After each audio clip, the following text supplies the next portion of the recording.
అధ్యక్ష, బాగుంది అధ్యక్ష. చంద్రబాబు నాయుడు గారు చక్కటి అబద్ధాలతో చక్కటి కథలు చెప్పారు అధ్యక్ష. అధ్యక్ష, గతం గురించి చంద్రబాబు నాయుడు గారు మాట్లాడారు అధ్యక్ష. మాట్లాడక తప్పడం లేదు. గతం గురించి గతంలో చంద్రబాబు నాయుడు గారు తన 9 సంవత్సరాల పరిపాలనలో కరెంటు ఛార్జీలు పెంచింది 8 సార్లు.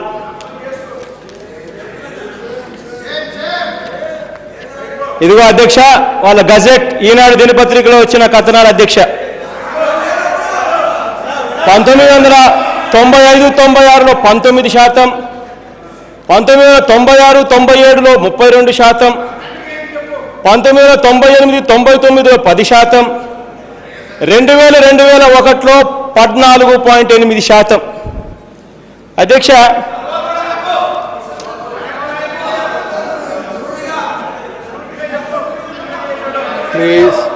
అధ్యక్ష మరి 2004 నుంచి 2009 ఆ దివంగత నేత ఆ ప్రీతమ నాయకుడు రాజశేఖర రెడ్డి గారి హయాంలో రూపాయి కూడా కరెంటు ఛార్జీలు పెరగలేదు సార్.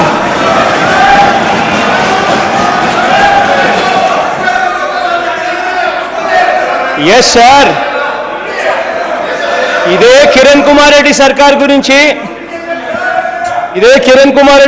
గురించి చంద్రబాబు నాయుడు గారు మాట్లాడారు అధ్యక్ష. ఇదే కిరణ్ కుమార్ రెడ్డి సర్కారులో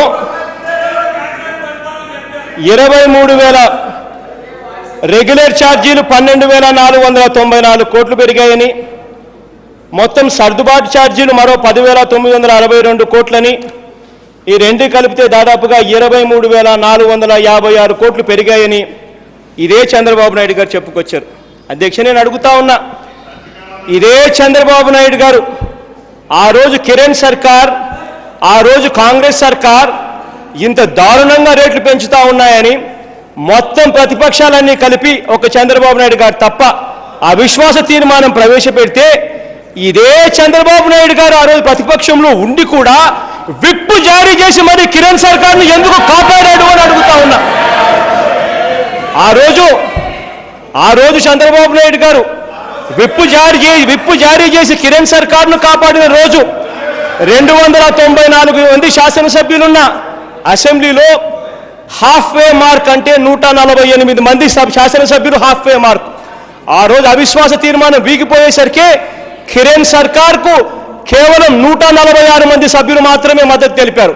అంటే హాఫ్ వే మార్క్ కన్నా 2 సభ్యులు తక్కువ. మరి ఆ రోజు ఇదే చంద్రబాబు నాయుడు గారు విప్పు జారీ చేసి కిరణ్ సర్కార్ను కాపాడకపోయిందంటే కిరణ్ సర్కార్ ఉండేది కాదు, రాష్ట్రం విభజన కూడా జరిగి ఉండేది కాదు అన్నది ఆ వాస్తవం కాదా అని అడుగుతా ఉన్నా. మరి ఆ రోజు ఇదే చంద్రబాబు నాయుడు గారు కిరణ్ సర్కార్ను విప్పు జారీ చేసి కాపాడిన ఆ రోజు ఒక్కసారి గుర్తుకు తెచ్చుకుంటే ఆ రోజున్నది తెలుగు కాంగ్రెస్ కాదా అని అడుగుతా ఉన్నా నేను. అధ్యక్ష,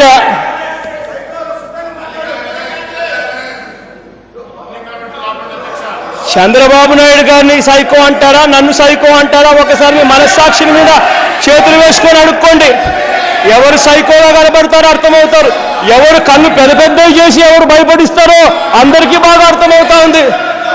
కాబట్టి ఒక్కసారి మీ గుండెల మీద చేతులు వేసుకొని మిమ్మల్ని ప్రశ్నించుకోండి. అధ్యక్ష,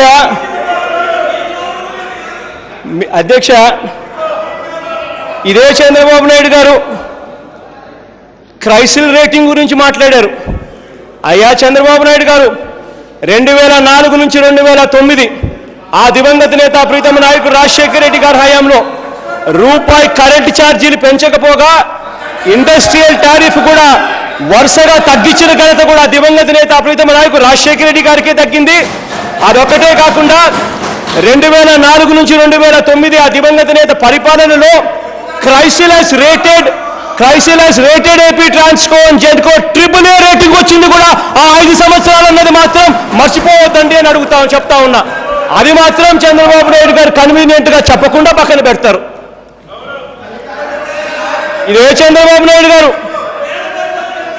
1993 నుంచి 2004 దాకా మొత్తంగా 1993-94లో ఆ రోజు 23,095 మిలియన్ యూనిట్లు మాత్రం సప్లై చేసే రోజుల్లో ఆయన చంద్రబాబు నాయుడు గారు ముఖ్యమంత్రిగా బాధ్యతలు చేపట్టాడు. ఆ తర్వాత 9 సంవత్సరాలు 2004 దాకా ఆయనే ముఖ్యమంత్రిగా ఉన్నాడు. ఆ 9 సంవత్సరాల కాలంలో చంద్రబాబు నాయుడు గారి హయాంలో ఎనర్జీ సప్లైడ్ అంటే ఇంతకు ముందు 29,095 మిలియన్ యూనిట్లు ఎనర్జీ సప్లైడ్ అయితే చంద్రబాబు నాయుడు గారు 10 సంవత్సరాల కాలంలో 2004 ఎండ్ అయ్యేసరికి 34,446 మిలియన్ యూనిట్స్ అంటే పెరుగుదల కేవలం 11,000 మిలియన్ యూనిట్స్ మాత్రమే చంద్రబాబు నాయుడు గారి హయాంలో పెరుగుదల. అదే ఆ దివంగత నేత ప్రీతమ నాయకుడు రాజశేఖర రెడ్డి గారి హయాంలో తెలుసుకోండి 2004లో ఆ దివంగత నేత వచ్చే నాటికి 34,446 మిలియన్ యూనిట్లు అయితే 2009 వచ్చేసరికి 59,119 మిలియన్ యూనిట్స్ ఎనర్జీ సప్లైడ్గా నమోదైంది. గుర్తు తెచ్చుకోండి. మీరు ఇవాళ ప్లాంట్ లోడ్ ఫ్యాక్టర్ల గురించి మాట్లాడుతూ ఉన్నారు.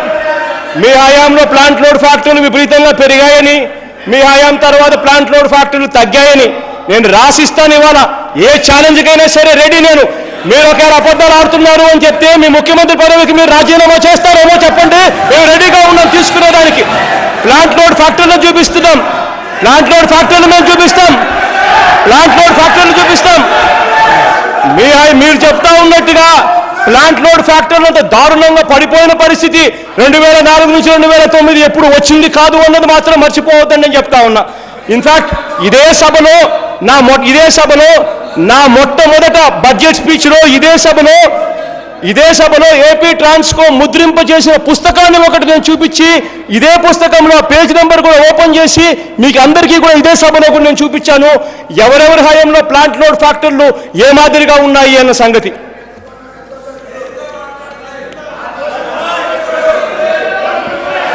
అధ్యక్ష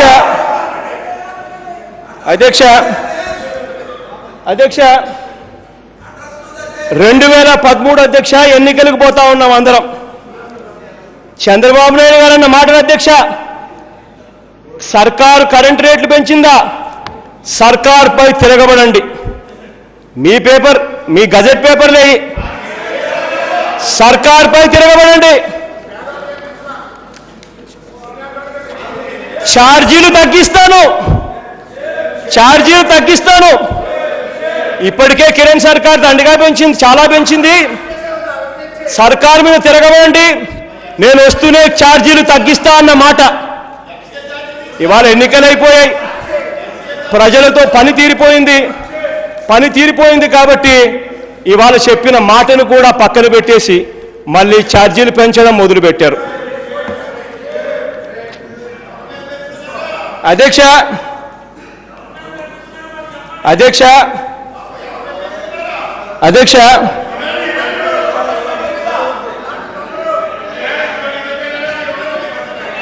ఇదే చంద్రబాబు నాయుడు గారు అధ్యక్ష తన ప్రసంగంలో మాట్లాడుతూ మేము పెంచిన ఈ కరెంటు ఛార్జీలు చాలా తక్కువ మందికి మాత్రమే ఎఫెక్ట్ అవుతుంది అని చెప్పుకొచ్చారు అధ్యక్ష. మేము పెంచిన రేట్లు పక్క రాష్ట్రాల కన్నా మేము చాలా తక్కువలో ఉన్నామని కూడా చెప్పుకొచ్చారు అధ్యక్ష. ఎప్పుడైనా చంద్రబాబు నాయుడు గారు గుర్తుపెట్టుకోవాల్సింది ఏంటంటే అధ్యక్ష, చంద్రబాబు నాయుడు గారు ముఖ్యమంత్రి అయిన తర్వాత ఇవాళ పరిస్థితి ఏమిటంటే గతంలో ప్రభుత్వాలు వ్యవసాయ కరెంట్ కనెక్షన్ల మీద గతంలో ప్రభుత్వాలు వదిలేసిన ఛార్జీలను సైతం చంద్రబాబు నాయుడు గారు ముఖ్యమంత్రి అయిన తర్వాత ముక్కుపిండి గత ఛార్జీలను కూడా ఆ రైతుల దగ్గర నుంచి ముక్కుపిండి వసూలు చేస్తా ఉన్నారు కరెంటు వాళ్ళు. ఇదే నేను ఇవాళ చెప్తా ఉన్నా. ఒక్క తుని నియోజకవర్గంలోనే 40 లక్షల రూపాయలు ముక్కులు పిండి రైతుల దగ్గర నుంచి వసూలు చేశారు. ఒక్క తుని నియోజకవర్గంలోనే. ఇక్కడే చెప్తా ఉన్నా నేను అధ్యక్ష. ఇదే చంద్రబాబు నాయుడు గారు అంటూ మేము వర్తింపజేసింది చాలా తక్కువ మందికి మాత్రమే వర్తిస్తుంది అని చెప్తా ఉన్నారు. నేను అడుగుతా ఉన్నాను అధ్యక్ష, అసలు 200 యూనిట్లు అన్నది మీకు ఎప్పుడైనా తట్టిందా? ఏ పేదవాడు ఇంట్లో వెళ్ళినా కూడా 200 యూనిట్లు కనీసం అంటే కాలుస్తాడు అని. ఒకసారి 3 లైట్లుంటే కనీసం అంటే 45 యూనిట్లు అవుతాయి. 3 ట్యూబ్ లైట్లు ఉంటే, కనీసం 2 ఫ్యాన్లు ఉంటే దాదాపుగా కనీసం అంటే 55 నుంచి 60 యూనిట్లు అవుతాయి. కనీసం ఒక టీవీ ఉంటే, ఒక టీవీ ఉన్నా కనీసం 80 యూనిట్లు అవుతుంది. ఈ మాదిరిగా ఒక సెల్ ఫోన్ ఛార్జర్ ఉన్నా కూడా కనీసం 40 యూనిట్లు పైనే అవుతుంది. నేను ఒక హీటర్ గురించి మాట్లాడడం లేదు. పేదవాడు స్నానం చేసుకునేదానికి 1 గంట సేపు 2 గంటల సేపు వేడి నీళ్ళ గురించి మాట్లాడడం లేదు, హీటర్ల గురించి నేను మాట్లాడడం లేదు. బేసిక్ రిక్వైర్మెంట్ల ప్రకారం వేసుకున్నా కూడా ఏ పేదవాడింట్లో అయినా కూడా కనీసం అంటే 200 పైచిలుకు యూనిట్లు మాత్రమే కాలుతాయన్నది క్లియర్గా అర్థమవుతా ఉంటే, మీరు ఇవాళ చేస్తూ ఉన్నది ఏమిటి అంటే 200 యూనిట్లు దాటితే పరిస్థితి ఏమిటంటే ₹6.70 షాక్ కొట్టే రేట్లు కొడతా ఉన్నాయి. ₹6.70 అన్నది పక్కన కర్ణాటకలో లేదు, పక్కన తమిళనాడులో లేవు, ఎక్కడా లేవు సార్ ఈ రేట్లు. ఒక మన రాష్ట్రంలోనే ఉన్నాయి ఈ రేట్లు. ఇంకా నేను పై వాటి గురించి నేను ఇంకా ముట్టుకోలేదు, సంతోషపడండి అని అంటా ఉన్నారు. పై వాటి గురించి చూస్తే ఆ 151 యూనిట్ల నుంచి 200 అంటే పై వాటిలో ఎంత తెలుసా? ₹5.63. ఆ రేట్లు కూడా ఎక్కడా లేవు, ఒక్క మన రాష్ట్రంలో తప్ప. అధ్యక్ష, ఇక్కడ ఒక్కటి చెప్పాలి అధ్యక్ష, గతంలో కిరణ్ సర్కారు, గతంలో కాంగ్రెస్ సర్కారులు వీళ్ళంతా కూడా రేట్లు పెంచారు. ఎందుకయ్యా పెంచారు, ఇంత దారుణంగా మీరు ఎందుకు పెంచారు అని అడుగుతా ఉంటే ప్రతి సందర్భంలోనూ వాళ్ళు చెప్తా వచ్చింది ఏంటి అంటే, మేమేం చేయగలుగుతాము, బయట బొగ్గు రేట్లు పెరిగిపోయాయి, ఇంటర్నేషనల్ రేట్లు పెరిగాయి కాబట్టి మేము రేట్లు మాకు పెంచక తప్పలేదు అని చెప్పే మాట వాళ్ళ దగ్గర నుంచి అప్పట్లో వినిపించేది. ఇవాళ పరిస్థితి ఏమిటంటే అధ్యక్ష, ఇది ఇవాళ ఇంటర్నేషనల్ బొగ్గు రేట్లు $102 నుంచి $60 పడిపోయిన పరిస్థితి మనకు కనిపిస్తూ ఉంది అధ్యక్ష. ఇంటర్నేషనల్ బొగ్గు రేట్లు $102 నుంచి $60 తగ్గిన పరిస్థితి మనకు కనిపిస్తూ ఉంది అధ్యక్ష. ఇది ఒకటే కాకుండా మన బొగ్గు ఉత్పత్తి కోల్ ఇండియా మనకు సప్లై చేస్తుంది అధ్యక్ష. చాలా మటుకు మన బొగ్గు కోల్ ఇండియా దగ్గర నుంచి వాళ్ళు సప్లై చేసిన రేట్లు ఒకసారి గమనిస్తే 2010-11లో ₹11,187 టన్ను రేటు ఉంటే 2011-12లో ₹1,441 పెరిగింది. వాళ్ళు ప్రతిసారి కాంగ్రెస్ వాళ్ళని అప్పట్లో మేము గట్టిగా దబాయించినప్పుడు, నిలదీసినప్పుడు వాళ్ళు ఎప్పుడూ ఈ మాట చెప్పుకొస్తారు. కానీ ఇవాళ అధ్యక్ష 2012-13లో ₹1,466 ఉంటే 2013-14లో అది తగ్గి ₹1,462కి తగ్గింది. అంటే పెరుగుదల కాకపోగా తగ్గిన పరిస్థితి ఒకవైపున డొమెస్టిక్ కోల్స్ కనిపిస్తూ ఉన్నాయి. ఒక పక్క కోల్ ఇండియా రేట్లేమో చూస్తే పెరుగుదల అనేది కనిపించడం లేదు, కాస్తో కూస్తో తగ్గినట్టే కనిపిస్తూ ఉంది. మరోవైపున ఇంటర్నేషనల్ బొగ్గు రేట్లు చూస్తే $102 నుంచి $60, $130 నుంచి $140 నుంచి $140 నుంచి $60 పడిపోయిన పరిస్థితి కూడా మనకు కనిపిస్తూ ఉంది. మరి ఆ రకంగా పడిపోయిన పరిస్థితి కనిపిస్తూ ఉన్నప్పుడు మరి ఏ రకంగా ఈ కరెంటు ఛార్జీలు ఎందుకు పెరగాలి అని నేను అడుగుతా ఉన్నా అధ్యక్ష. ఎందుకంటే పెరిగిందంతా అప్పుడే పెంచేశారు, వరుసగా పెంచారు కాబట్టి అవిశ్వాస తీర్మానం పెట్టే స్థాయికి మేము పోయాం. ఒకవైపున వాళ్ళేమో ఎడాపెడా 5 ఏళ్లలో విపరీతంగా పెంచేశారు కాంగ్రెస్ వాళ్ళు పెంచిన తర్వాత ఇప్పుడు పెంచవలసిన అవసరం లేకపోయినా కూడా మీరు మళ్ళీ అదే దూరంలోనే మళ్ళీ మీరు కొనసాగిస్తూ ఉన్నారు, పెంచుకుంటూ పోతూ ఉన్నారు. ఇది ఎంతవరకు న్యాయమో అని చెప్పి అడుగుతా ఉన్నా. ఇది ఒకటే కాకుండా అధ్యక్ష 304 మెగావాట్లు కేంద్రం అదనంగా మీకు ఇస్తా ఉన్నామని చెప్పి ఇవాళ నిన్నట్లో కేంద్ర ప్రభుత్వం కూడా చెప్తా ఉంది. మరి కేంద్ర ప్రభుత్వం ఇవాళ ఇస్తామని చెప్తా ఉన్న అదనపు 304 మెగావాట్లు కూడా మనకు ఎండాకాలం తీవ్రంగా అవసరమైన కాలంలో వాళ్ళు ఇస్తా ఉన్నారు. వాళ్ళు ఇచ్చే ఆ రేటు అతి స్వల్పమైన రేటు. మరి అటువంటి పరిస్థితిలో వాళ్ళు ఇచ్చేది ఇంకా మనకు అడిషనల్గా బోనస్గా వస్తూ ఉన్నప్పుడు మరి ఎందుకు మీరు రేటు పెంచవలసిన అవసరం ఏముంది అని చెప్పి నేను చంద్రబాబు నాయుడు గారి సర్కార్ని గట్టిగా నిలదీస్తూ అడుగుతా ఉన్నా అధ్యక్ష. వీళ్ళు రేట్లు పెంచడానికి ఎటువంటి హేతుబద్ధత లేదు, వీళ్ళు రేట్లు పెంచడానికి ఎటువంటి న్యాయసమ్మతమైన అంగీకారము లేదు. వీళ్ళు కేవలం రేట్లు ఎందుకు పెంచుతా ఉన్నారు అని అంటే వీళ్ళు బయట పీపీఎల్ చేసుకుంటా ఉన్నారు అధ్యక్ష. ఉన్న డిమాండ్ కన్నా ఎక్కువ డిమాండ్ చూపించి బయట పీపీఎల్ చేసుకుంటా ఉన్నారు. ఆ బయట వీళ్ళు చేసుకుంటున్న పీపీఎల్ 5 రూపాయల నుంచి 10 రూపాయలకు ఒక పీపీఎల్ బయట చేసుకుంటా ఉన్నారు. ఆ పీపీఎల్ జస్టిఫై చేసుకునే దానికోసం ఆ పీపీఎల్ దగ్గర నుంచి పవర్ కొనుగోలు చేయకపోతే పెనాల్టీ కింద కూడా 570 కోట్ల రూపాయలు వాళ్ళకు కట్టాలని చెప్పి పెనాల్టీ క్లాసులు కూడా ఎంటర్ అవుతున్నారు. ఇటువంటి పరిస్థితుల్లో వాళ్ళకు మేలు చేయడం కోసం అని చెప్పి మీరు ప్రజల మీద అధిక భారం మోపుతా ఉన్నారు అన్నది క్లియర్గా అర్థమవుతా ఉన్న సన్నివేశం. ఇవన్నీ మీకు కనపడవు. ప్రజలకు మాత్రం ఎటువంటి పరిస్థితుల్లోనూ వడ్డన విధించాలన్నదే మీ కోరిక.